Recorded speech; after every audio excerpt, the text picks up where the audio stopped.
Specialistët e seksionit për hetimin dhe parandalimin e krimeve në Komisariatin e Policisë së Pukës në vijim të kontrollit të territorit për parandalimin dhe goditjen e kultivimit të bimëve narkotike, mbi bazën e informacioneve të marrën rrugë operative, bëhet me dije se është vënë në pranga shtetasi Preng Zaja, 57 vjeç, banues në fshatin Xhexhan të Pukës. Ky shtetas është arrestuar pasi afër banesës së tij në 3 parcela u gjetën të kultivuara dhe u asgjësuar 66 bimë narkotike të llojit Cannabis sativa. Nga ana e policisë, materialet i kanë kaluar prokurorisë rreth gjyqësor të Pukës. Gjithashtu,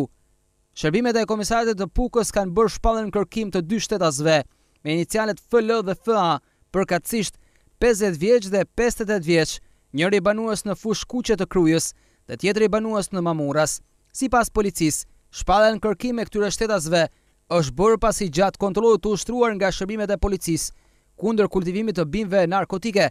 në afërsi të banesës së këtyre shtetasve janë evidentuar 4 parcela